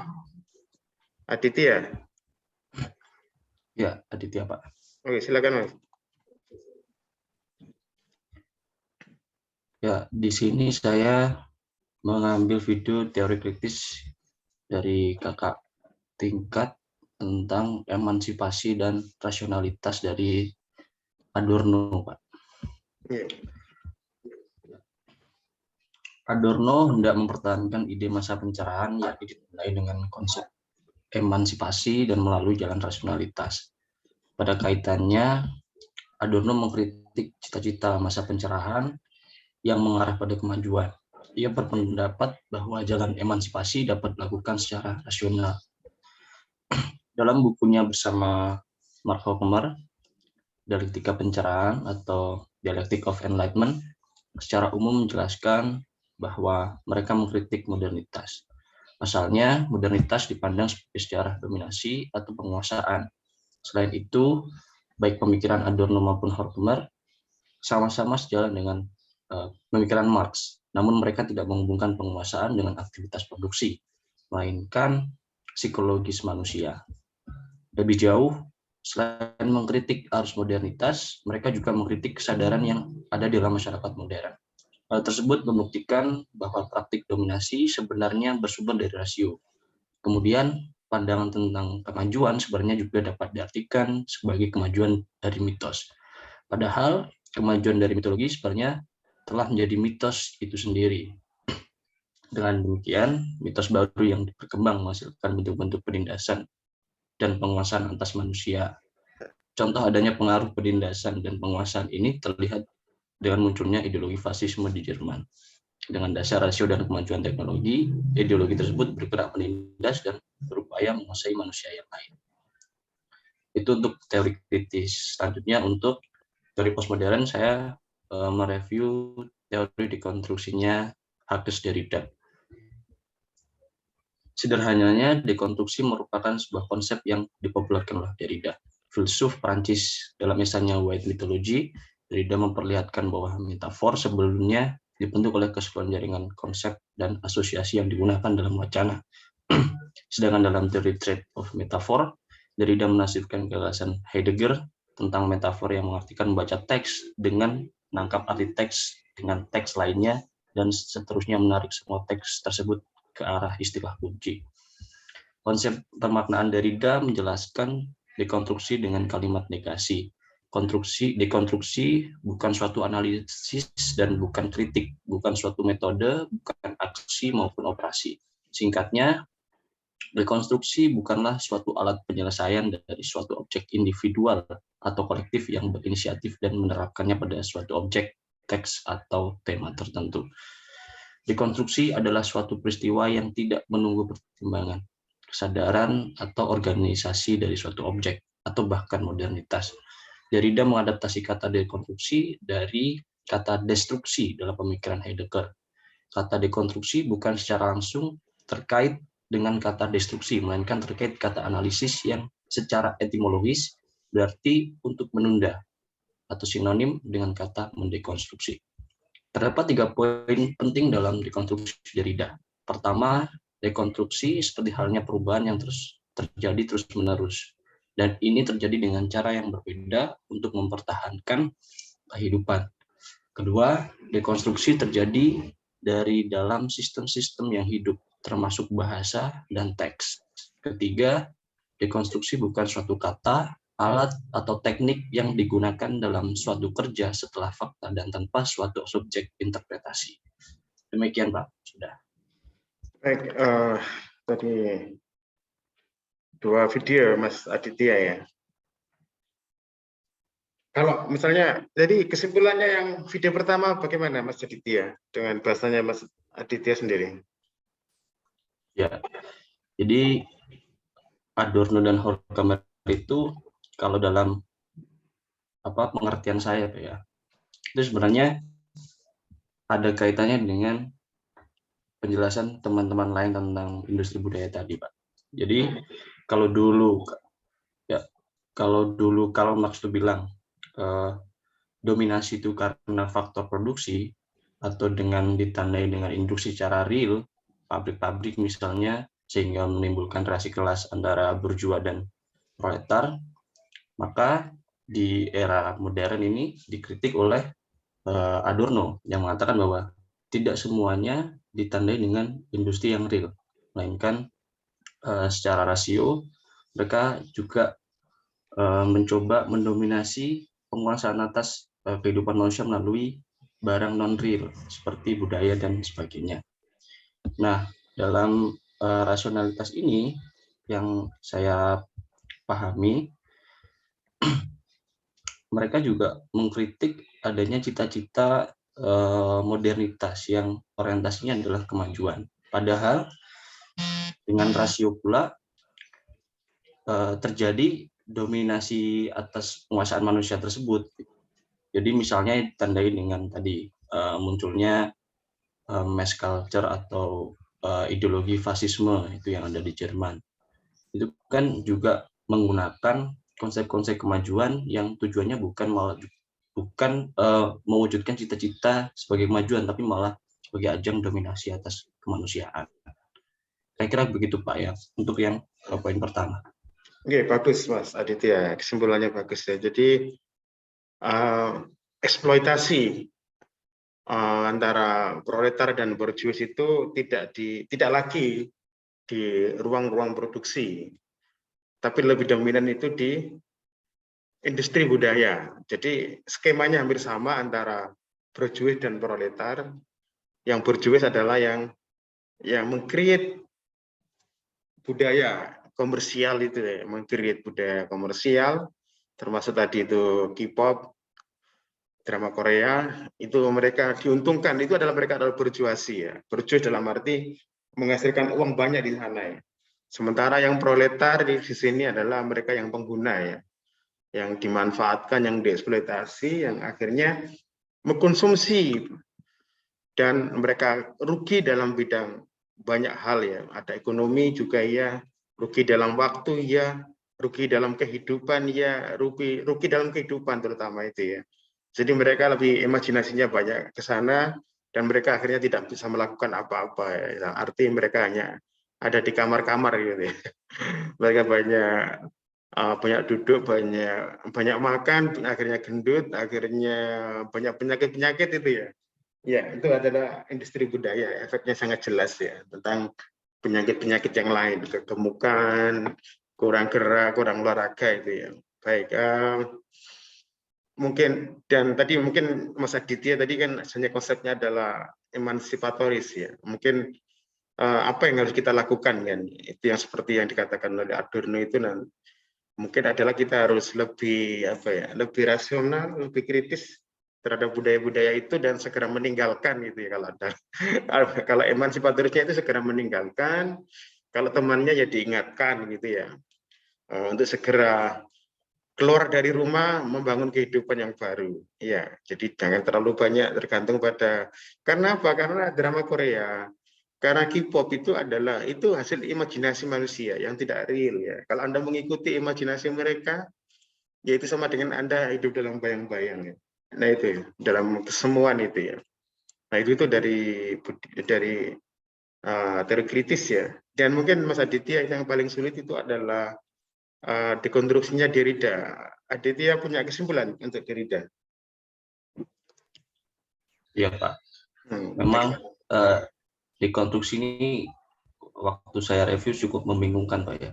Jadi mungkin kesimpulan saya ini bisa nanti dikoreksi oleh Bapak. Oke. Kesimpulannya tadi dijelaskan bahwa dekonstruksi bukan sebuah cara, bukan sebuah metode, bukan sebuah kritik, gitu. Katanya Derrida. Namun dalam kesimpulan saya, dekonstruksi ini sebenarnya adalah cara kita untuk merusak sekaligus membangun. Dalam ini mungkin secara tekstual mungkin Pak ya. Iya. Jadi tekstual itu sebenarnya tidak memiliki makna tunggal. Jadi setiap orang yang misalnya membaca suatu teks punya interpretasi tersendiri dari teks itu. Dalam artian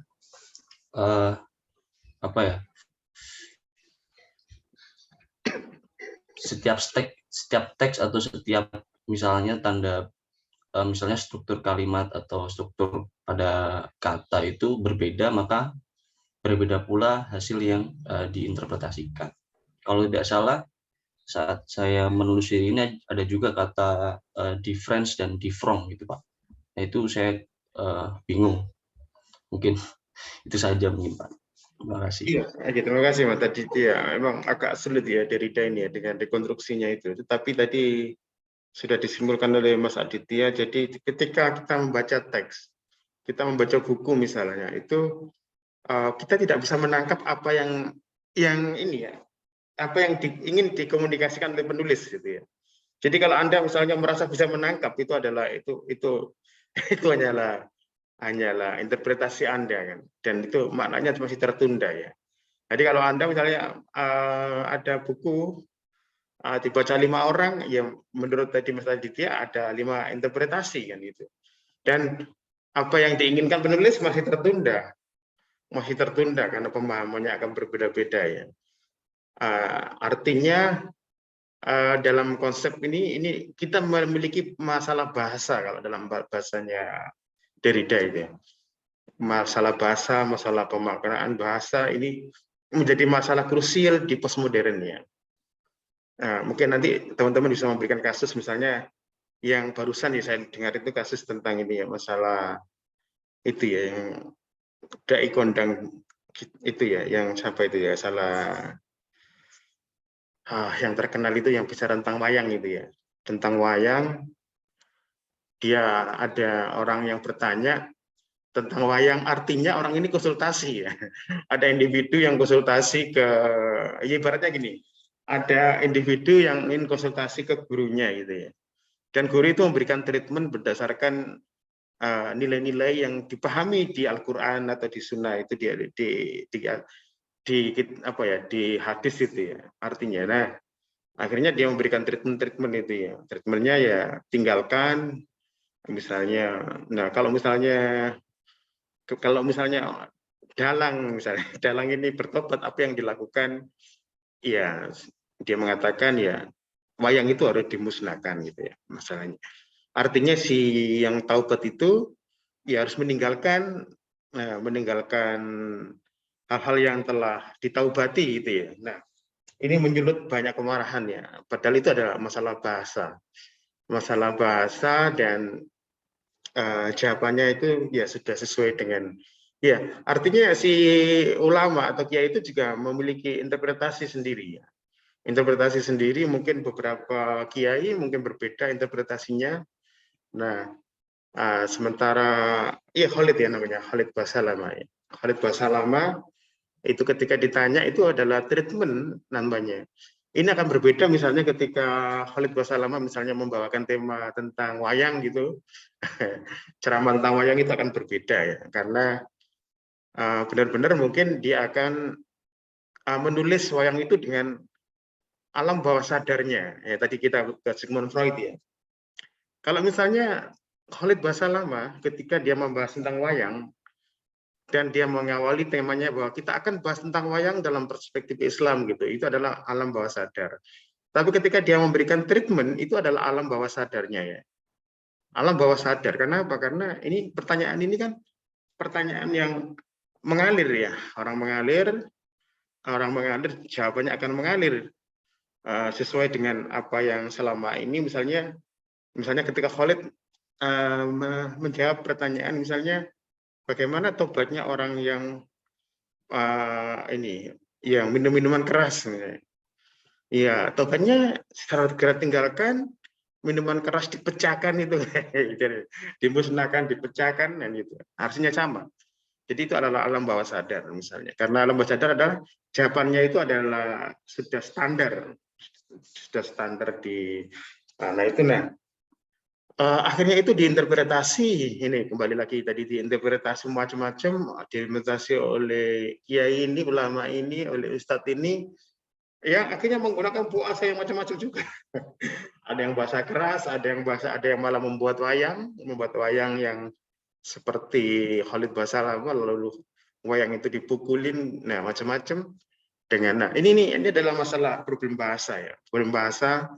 Jadi di Indonesia tadi perlu ada 2 hal ya. Pertama adalah pemahaman tentang ruang public awareness, di mana orang ini berbicara, pada siapa itu bicara, apakah pada kiai dan santri, artinya treatment seperti seorang psikolog gitu ya, memberikan apa? Karena orang psikolog misalnya ini ketika Khalid itu kan seperti psikolog ya, dia memberikan treatmentnya, tinggalkan ini. Itu adalah perspektif individu ya. Perspektif individu akan berbeda misalnya ketika Khalid tadi itu misalnya membuka ceramah tentang wayang dalam perspektif Islam, dan itu akan sudah ditulis dengan alam bawah sadarnya gitu ya. Nah itu. Jadi ini ada ruang publik, ada ruang privat, itu harus perlu dibedakan. Lalu tadi itu ada interpretasinya Derrida bahwa itu diinterpretasi macam-macam kan gitu ya. Khalid anti wayang gitu.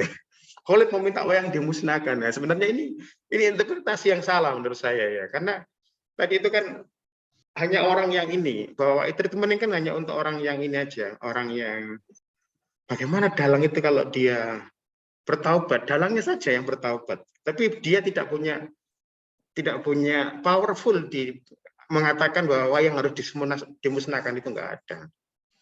Dia hanya mengatakan, ya tadi itu kalau Anda misalnya suka minum minuman keras, kalau Anda ingin taubat, ya tinggalkan minuman keras itu lalu pecahkan itu, jangan dijual gitu ya. Minuman keras itu jangan dijual ke orang lain ya. Atau jangan diberikan ke orang lain, langsung dikubur gitu ya bahasanya itu. Minuman kerasnya itu harus dikubur karena itu dianggap sebagai haram. Nah, itu. Nah, tapi ketika ditanggapi macam-macam dengan bahasa macam-macam lagi, wah itu sangat kalau saya katakan ini adalah masalah postmodern, masalah bahasa, masalah interpretasi dengan teorinya di Rita itu sangat relevan sekali untuk membaca Indonesia saat ini ya. Bagaimana mereka menginterpretasi lalu ya semacam melakukan metafora, nah seperti itu. Jadi kembali pada Derrida yang dimaksud dengan dekonstruksi itu adalah kita itu tidak bisa memahami orang, menangkap makna dari orang itu, dan cenderung menafsirkan gitu ya, menafsirkan hal-hal yang apa ya, yang mungkin kena sindrom Sigmund Freud menurut saya tadi itu, kembali ke Sigmund Freud, cenderung kena sindrom, wah, makanya itu pasti pantas saja orang ini bla bla bla bla, itu adalah sindrom Sigmund Freud misalnya. Oh, mereka itu adalah Wahabi ya, itu adalah sindrom Sigmund Freud ya. Nah, jadi untuk saat ini saya kira bahwa Indonesia ini mengalami masalah bahasa, masalah Derridean gitu ya. Oke, baik, terima kasih ya, Mas Aditya. Oke, yang lain. Terima kasih, Pak. Sama-sama. Saya, Pak. Oke, silakan, Alisa.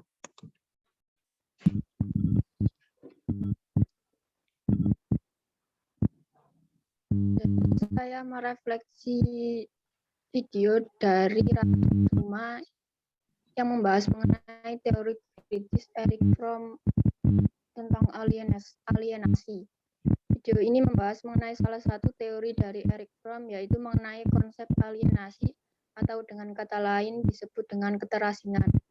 Keterasingan merupakan suatu kondisi di mana manusia itu menjauhkan diri atau bahkan dijauhkan dari suatu kondisi.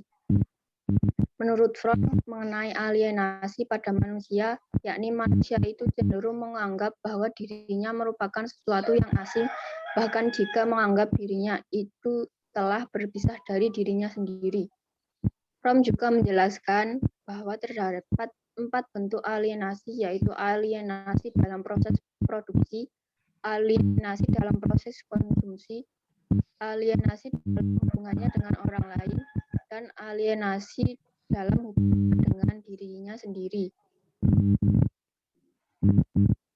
Faktor-faktor yang mempengaruhi adanya alienasi yaitu faktor pertama, yaitu faktor lingkungan, seperti kesan pertama, penampilan, perilaku sosial, kepribadian, status sosial ekonomi, serta tempat tinggal. Jadi keterasingan dapat dimulai dari first impression atau pandangan kita terhadap orang maupun orang lain terhadap kita, sehingga hal tersebut menimbulkan suatu keterasingan. Kedua, faktor diri keluarga seperti perceraian orang tua, sistem dan aturan dari keluarga, pola pendidikan, dan konflik internal dari keluarga itu sendiri. Jadi dari keempat hal tersebut cenderung menimbulkan dampak ke anak karena dari sisi perceraian, sistem atau aturan yang mengatur pola didiknya membuat anak merasa terkekang dan merasa itu bukan dunia yang dia mau. Sehingga hal tersebut dapat menimbulkan suatu keterasingan pada dirinya sendiri. Contoh fenomena alienasi saat ini yaitu kecanduan smartphone. Smartphone dapat menjauhkan yang dekat dan mendekatkan yang jauh. Namun dengan smartphone yang semakin canggih ini menyebabkan smartphone lebih diminati oleh banyak orang, sehingga peristiwa tersebut memicu adanya ketergantungan terhadap smartphone. Seperti remaja yang pada awalnya suka bergaul dengan teman-teman, bahkan berkomunikasi dan bergaul dengan banyak orang, menjadikan dirinya bergantung pada smartphone. Dari pertanyaan Eric Fromm mengenai alienasi dapat dikatakan sebagai sebuah modernisasi. Salah satu dampak dari modernisasi adalah kesadaran diri yang berganti dengan kebutuhan dalam menyesuaikan dirinya pada lingkungannya. Dengan kata lain, manusia akan mengikuti alur perjalanan hidup agar dapat diakui oleh lingkungannya. Pada konteks ini, manusia merasa bahwa smartphone itu lebih baik daripada orang lain di sekitarnya, dan hal tersebut membawanya menjadi asing dan kehilangan jati dirinya sebagai makhluk manusia yang dikatakan sebagai makhluk sosial. Teori kedua yaitu hiperrealitas dari Jean Baudrillard dari Khofifah Kurnia Dewi. Analisis Baudrillard terbagi menjadi dua, yaitu masyarakat kontemporer dan dunia postmodern. Masyarakat kontemporer pada pandangan Baudrillard tidak lagi didominasi oleh produksi, tetapi lebih tepatnya oleh media, dunia hiburan, dan industri pengetahuan. Masyarakat berubah dari masyarakat yang didominasi oleh mode produksi ke masyarakat yang didominasi oleh kode produksi. Tujuannya juga telah beralih dari sistem eksploitasi dan keuntungan ke dominasi oleh tanda dan sistem yang menghasilkan kedua hal tersebut. Sedangkan dunia postmodern adalah sebuah dunia yang dicirikan oleh peleburan yang dibedakan oleh ledakan sistem produksi, komoditas, dan teknologi yang mencirikan masyarakat modern. Dunia postmodern dideskripsikan sebagai dunia yang bercirikan stimulasi. Ciri-ciri dunia postmodern menurut Jean Baudrillard terdiri dari tiga, yaitu pertama, simulasi adalah penciptaan suatu pernyataan berdasarkan model konseptual sehingga sulit dibedakan mana yang nyata dan mana yang menstimulan. Contohnya, meleburnya TV ke dalam kehidupan dan meleburnya kehidupan ke dalam TV, sehingga membentuk sebuah sistem yang berputar-putar dan melingkar tanpa awal dan akhir. Kedua, simulakra adalah suatu peristiwa yang telah menggantikan pengalaman atau reproduksi objek atau juga bisa disebut dengan peristiwa. Ketiga, hiperrealitas adalah sebuah realitas yang dikonstruksikan oleh suatu produksi yang melampau realitas aslinya. Contohnya, media telah berhenti dari menjadi pantulan realitas, tetapi menjadi realitas itu sendiri, atau bahkan telah nyata daripada realitas itu sendiri. Sudah, Pak. Oke, tadi itu Alisa, kesimpulan yang video yang kedua ya? Itu coba, apa bedanya antara simulakra, simulasi, dan hiperrealitas itu?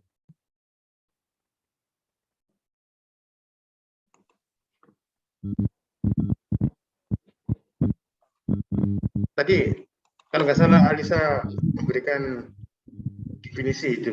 Misalnya, simulasi tadi ya, kalau nggak salah, simulasi. Lalu, simulakra. Lalu, hiperrealitas. Nah, mungkin biar teman-teman paham pelan-pelan ya. Simulasi apa tadi itu? Simulasi yaitu penciptaan suatu pernyataan berdasarkan model konseptual sehingga sulit dibedakan mana yang nyata dan mana yang menstimulan.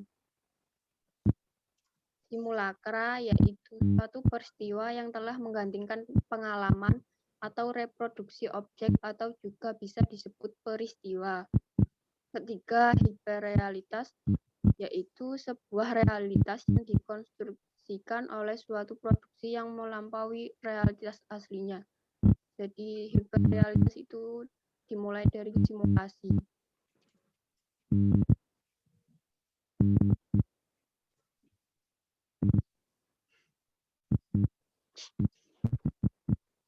Oke, simulasi dulu atau simulakra dulu? Simulasi, kemudian simulakra, kemudian hiperrealitas.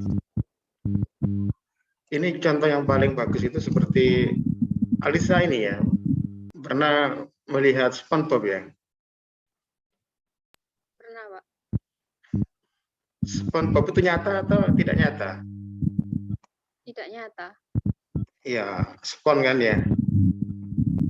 Iya. Tapi akhirnya Spon itu dibuat bisa berbicara ya. Iya. Dibuat bisa bicara ketika dibawa ke televisi.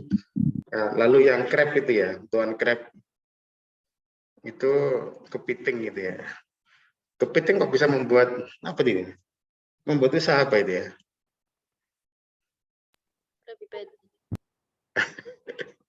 Punya restoran ya? Punya, Pak. Punya lah ya, kepiting punya restoran. Lalu siapa yang dua itu? Squidward. Iya, kalau dia apa? Dia yang apa yang nakal-nakal itu ya? Lagi usil ya, sering usil ya, sering usil. Nah, artinya sesuatu yang tidak nyata dalam arti itu dibuat seolah-olah menjadi manusia kan ya. Mereka menggantikan pengalaman manusia kan gitu ya, manusia, dan akhirnya dilihat oleh anak-anak. Anak-anak melihatnya ya karena anak-anak dia tidak bisa, ya, artinya itu adalah dianggap sebagai pengalaman juga, sebagai apa ya, sebagai peristiwa. Nah, jadi dunia itu seperti menurut Budila itu ya seperti itu, sesuatu yang tidak ada menjadi ada, dan itu terjadi di semua lini ya, tidak hanya SpongeBob ya, tapi dengan semua saja, apapun saja, termasuk yang Anda terjadi pada Anda mengkonsumsi sesuatu, mengkonsumsi misalnya glowing kan gitu ya, misalnya mengkonsumsi apa makanan misalnya. Nah, jadi semuanya adalah simulasi, simulakra, dan hyperreality ya. Ada yang mengatakan lebih dulu simulakra, tapi Alisa mengatakan lebih dulu simulasi ya. Di beberapa yang mengatakan simulakra dulu, baru simulasi, dan hyperreality. Nah, tadi Alisa tadi memberikan definisi, simulasi adalah penciptaan pernyataan berdasarkan model konseptual, nggak salah tadi ya. Konseptual. Lalu simulakar adalah peristiwa yang menggantikan pengalaman ya. Menggantikan pengalaman. Dan liberalitas adalah realitas yang melebihi realitas yang sebenarnya. Oke. Untuk yang video yang pertama apa kesimpulannya, Alisa? Iya, Pak. Jadi keterasingan itu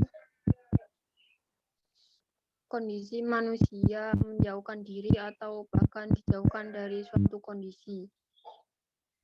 Banyak faktor yang menyebabkan manusia itu menjadi asing, yaitu faktor pertama seperti faktor lingkungan, seperti kesan pertama, penampilan, perilaku sosial, kepribadian, status sosial ekonomi, dan serta tempat tinggal. Kemudian faktor kedua itu faktor keluarga, seperti perceraian orang tua, sistem dan aturan dari keluarga, pola pendidikan, dan konflik internal dari keluarga itu sendiri. Erik Fromm tadi ya, Alisa ya? Iya, Pak.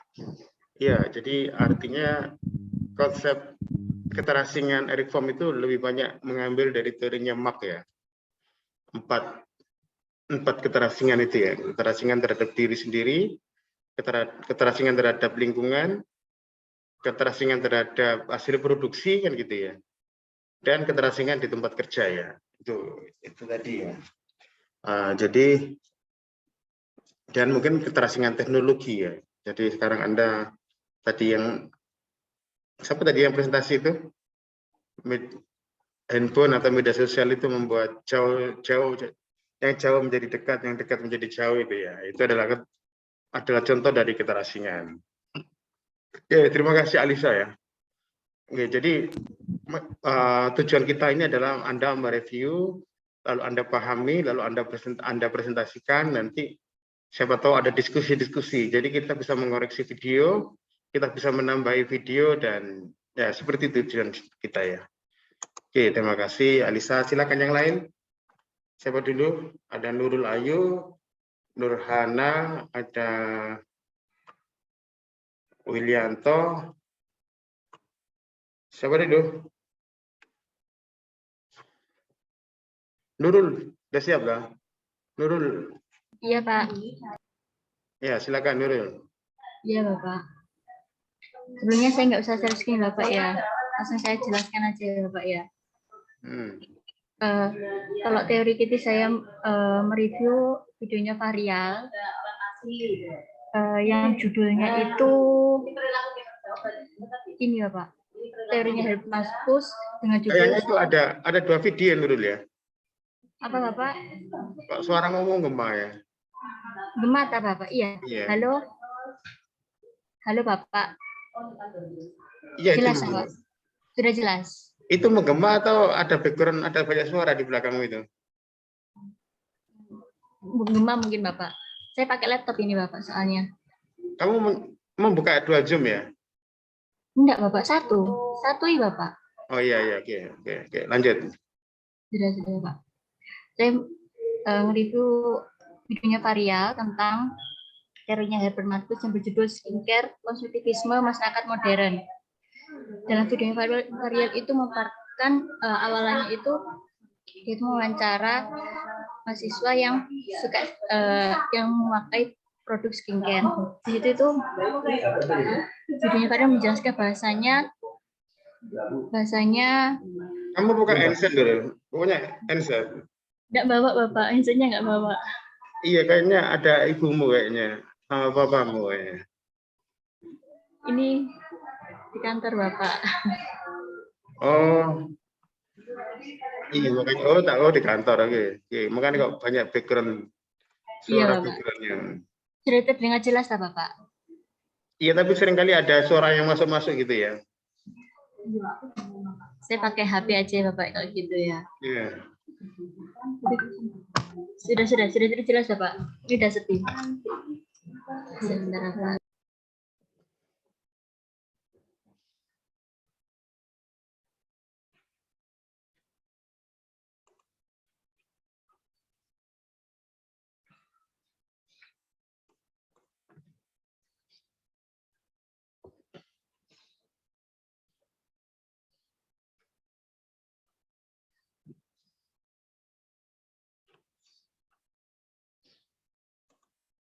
Halo Nurul. Iya Bapak, saya sudah di tempat yang sepi Bapak. Itu kamu di Balitbang dah? Iya Bapak. Oh makanya kok saya lihat kalender Balitbangnya di situ di belakangmu. Silakan. Jelas Bapak. Iya silakan. Di videonya Varial itu menjelaskan bahasanya masyarakat yang sedang menjumpai berbagai iklan di dunia maya, lama-kelamaan itu akan tertarik pada produk yang ditawarkan. Sehingga tanpa disadari, masyarakat itu memiliki kesadaran palsu yang berimbas pada masyarakat satu dimensi yang mengkonsumsi produk seperti yang dikemukakan oleh Herbert Marcuse. Marcuse merupakan tokoh yang bermazhab Frankfurt yang mengkritik masyarakat industri, di mana menurut Marcuse, masyarakat industri modern telah membawa berbagai permasalahan yang sulit dipecahkan dan menjadi ancaman bagi kelangsungan hidup seluruh umat manusia. Menurut Marcuse, masyarakat industri modern dianggap cenderung tidak sehat, berdimensi tunggal, bersifat represif, menindas dan menekan masyarakat lainnya, serta sifatnya totaliter. Hal itu juga menjadi ciri khas dari masyarakat industri modern. Dalam videonya, Varial juga menjelaskan tentang one-dimensional man studies in the ideology of advanced industrial society. Bahasanya produksi dari kapitalis sangatlah melimpah untuk menciptakan keuntungan yang lebih dibandingkan dengan produk lainnya yang diciptakan. Dengan demikian, diciptakan sebuah jaringan dalam kegiatan ekonomi disertai manajemen yang rapi dapat memanipulasi masyarakat modern sehingga mereka dipenuhi dengan bayang-bayang produk yang kebutuhannya palsu atau tidak begitu dibutuhkan. Dengan demikian, masyarakat modern sangat identik dengan kebutuhan yang dibebankan atas kepentingan sosial yang sifatnya menindas, dan tanpa disadari, hal tersebut juga menguras perekonomian dengan berbagai cara untuk menarik perhatian konsumen. Sehingga kesimpulan dari video teori kritis varial ini, saya menyimpulkan bahwasanya iklan itu memang iklan yang beredar di dunia maya, tanpa kita sadari itu telah mempengaruhi masyarakat modern untuk bergaya hidup konsumtif.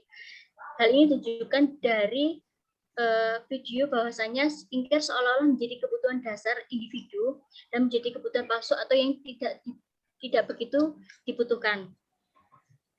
Hal tersebut ditunjukkan bahwasanya strategi produksi kaum kapitalis guna untuk menciptakan keuntungan, mereka melakukan berbagai cara untuk menarik perhatian konsumen itu seperti mengadakan diskonan atau melakukan promosi. Itu sesuai dengan video yang disampaikan oleh Varial. Lalu selanjutnya video dari postmodern yang disampaikan oleh Mbak Yuris angkatan 2018 tentang teori representasi yang berjudul representatif gerakan feminisme dalam iklan Vaseline edisi Step Out Aku Perempuan Indonesia.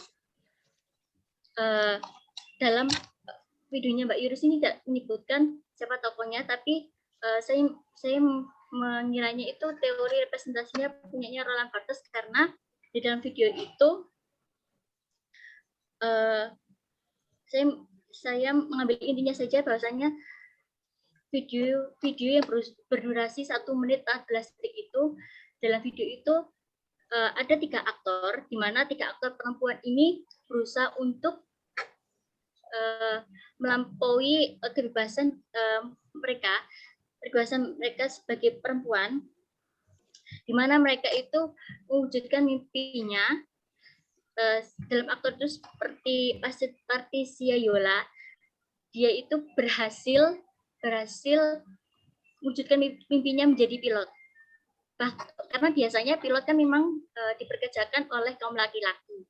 Nah, di situ ketiga aktor tersebut itu berhasil menunjukkan bahwasannya mereka itu dapat terbebas dari belenggu-belenggu budaya patriarki masyarakat Indonesia. Terus dalam video itu tersebut juga menjelaskan bahasanya Mbak Yuris keberadaan perempuan yang biasanya dianggap lemah. Dalam video itu mereka berhasil menampilkan sosok perempuan yang sukses menggapai mimpinya untuk menempuh pendidikan dan berkarir. Dan video iklan Vaseline itu juga berusaha meluruskan miskonsepsinya masyarakat terhadap konsep budaya patriarki yang membuat perbedaan antara peran kelompok feminis dan maskulin, di mana kedua kelompok tersebut sama adil untuk menempati posisi apapun tanpa membeda, dan keberadaan perempuan bukan menjadi pendamping atau pemanis saja. Dan perempuan juga punya kebebasan dalam meraih cita-cita dan mewujudkan keinginannya. Keinginan manusia yang otonom dengan berpegang pada prinsip moralitas pada iklan Vaseline mencerminkan bahwa paham aliran feminisme liberal menekankan pada kebebasan individu untuk memilih jalan dan dengan mengkhawatirkan batas-batas aturan budaya agama. Sehingga kesimpulannya itu iklan Vaseline itu berusaha menunjukkan bahasanya budaya patriarki, berusaha bahasanya 3 aktor itu berusaha untuk keluar dari konsep budaya patriarki masyarakat dan berhasil menunjukkan bahasanya mereka mampu mewujudkan mimpi tanpa terbatas dengan belenggu konsepnya masyarakat. Begitu Pak kurang lebihnya. Oke, 2 video ya. Kira-kira kesimpulan Nurul di video yang pertama, Pak? Kalau kesimpulan saya, bahasanya memang iklan di media sosial itu memang tanpa kita sadari itu memang dapat mempengaruhi masyarakat, Bapak. Seperti kayak mereka itu lebih bersikap konsumtif.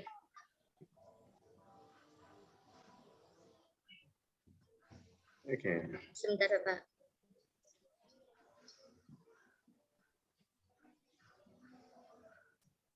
Mereka lebih konsumtif karena mereka itu teracuni dengan kebutuhan-kebutuhannya tanpa mereka sadar itu bukan kebutuhan dasar, tapi kebutuhan hanya kebutuhan hanya nafsu saja gitu loh, Pak.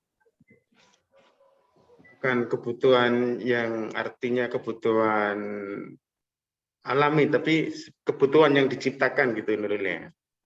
Iya, Pak. Kebutuhan yang telah diciptakan gitu ya. Nah, jadi sebenarnya misalnya Nurul misalnya kulitnya supaya glowing maka harus pakai apa? Pakai apa sekarang itu yang paling terkenal itu Nurul? Skincare. Skincare. Ada lagi itu apa lagi selain skincare? Apa, Bapak? Operasi plastik. Yang paling terkenal sekarang masa skincare? Apa, Bapak? Suntik putih. Yang di mana-mana itu ada itu, di Sidoarjo, Surabaya ada itu. Perawatan, Bapak, perawatan klinik gitu, Bapak. Iya, tapi pakai apa? Tapi ada mereknya itu. Jadi artinya kita kan hidup di negara agraris ya. Negara agraris ini kan negara yang kadang-kala panas, kadang-kala dingin, kadang-kala tidak, sehingga kulit itu ya menyesuaikan ya, kulit agraris ya. Kulit agraris itu yang apa ya, yang ya tidak putih kan ya. Kalau Anda mau putih ya apa ya? Dan dengan genetik dengan kulit yang berwarna. Kita kan kulit yang berwarna ya, genetik kita ya. Artinya ya tumbuh alami ya. Tapi akhirnya orang mau menawarkan dengan produk-produk supaya agak putih, supaya glowing dan itu ya. Sehingga itu adalah kebutuhan yang diciptakan ya. Artinya mungkin era ibu Anda kan nggak ada ya gitu ya. Atau ada ya? belum muncul. Era ibu tidak sebanyak yang sekarang. Iya. Kulit di era ibu Anda, era nenek Anda kan enggak ya, tidak membutuhkan itu ya. Nenek, kakek. Enggak ada, Bapak. Alami, Bapak. Pakai kunyit biasanya. Kenapa? Pakai kunyit. Pakai kunyit, Bapak. Mandi kunyit. Sama beras ya. Ya.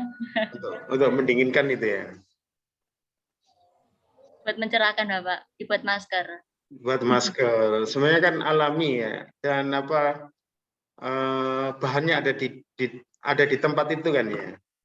Dan kulit juga tidak kalah dengan kulit yang sekarang ya. Kulit yang sekarang ini mungkin misalnya gini, 2 bulan tidak pakai itu kira-kira kulitnya masih bertahan atau sudah mangkak menurutnya?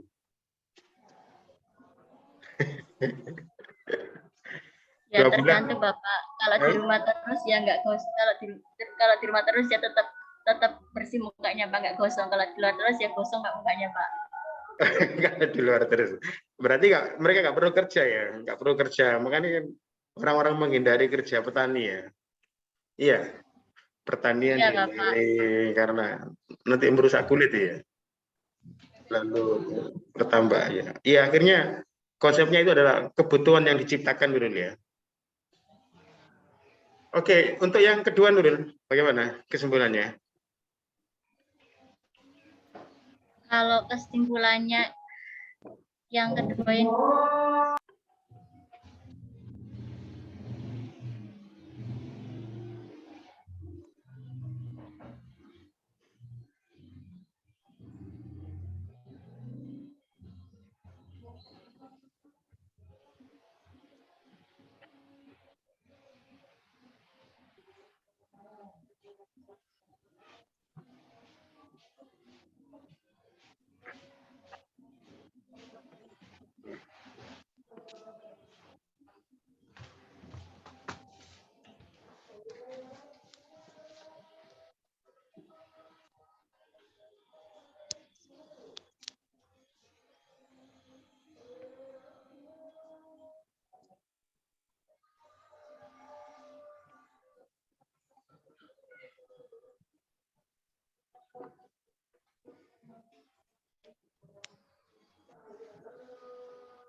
Sudah selesai, Nurul?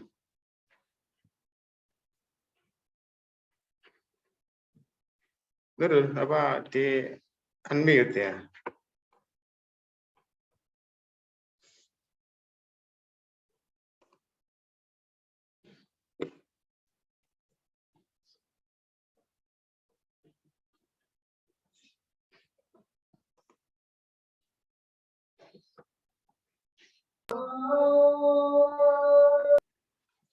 Oh, belum selesai.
Halo, iya Bapak.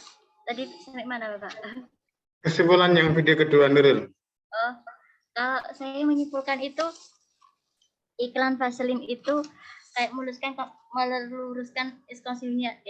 meluruskan konsepsi budaya patriarkinya masyarakat Bapak. Yang biasanya kan perempuan kan identik di rumah, itu nggak boleh melakukan pekerjaan laki-laki gitu, kayak jadi ibu rumah tangga, terus gitu nggak boleh melakukan Pak ya, kayak dibatasi gitu loh Pak, kebebasannya dibatasi. Mungkin juga bahwa perempuan harus putih itu ya, harus cerah. Iya, perempuan harus tampil cantik gitu ya. Itu mungkin ada ya, budaya patriarki gitu dulu. Tuntutan-tuntutan itu ya. Iya, sementara. Ya, bisa jadi Pak. Karena kan memang selain dia itu mau meluruskan konsepsi masyarakat, kan mereka memang skincare kan memang identik sama perempuan, ya kan? Pangsa pasarnya kan perempuan. Artinya memang kapitalis itu mengetahui ya tentang kelemahan perempuan itu ya, dalam arti dalam budaya patriarki loh ya, bahwa perempuan itu harus tampil menarik kan gitu ya. Kalau kalau dalam bahasa Jawa itu perempuan itu harus bisa dijadikan untuk suguhan tamu gitu, tidak mengecewakan tamu, maksudnya. Iya kan? Jadi artinya iklan atau kapitalisme itu adalah perpanjangan tangan patriarki ya, Nurul ya? Ya, bisa jadi. Tangan kalau kata orang Jawa itu bisa 3M, Bapak. Bisa apa? 3M. Manak masak, Bapak. Itu ada di belakangmu ada Nurul ya? Siapa, Bapak? Ada Nurul ya di belakangmu ya? Ini di depan musola, Bapak. Oh, di depan musola. Oke. Kalau di dalam kan ramai, Bapak. Katanya mau pensiun ya? Siapa, Bapak? Siapa? Iya, jangan nggak enak nanti ini ya. Oke, Nurul ya. Jadi ya, Bapak. Itu kesimpulanmu ya. Oke, baik. Mungkin untuk Nurul mengakhiri ini ya, mengakhiri pertemuan Posmo hari ini ya. Iya, oke. Nanti kita akan ketemu minggu depan. Oke, terima kasih ya. Saya tutup Nurul ya, dan kawan-kawan ya. Terima kasih Nurul, dan saya tutup. Ya, Bapak, sama-sama. Terima kasih juga dengan beberapa mahasiswa yang telah presentasi, dan ada yang tidak presentasi, dua tadi nggak salah ya. Demikian, terima kasih. Selamat siang dan assalamualaikum warahmatullahi wabarakatuh. Saya segera tutup aja ya karena ini adzan ya. Oke, terima kasih. Terima kasih, Pak. Selamat sore, Pak. Selamat sore. Ya.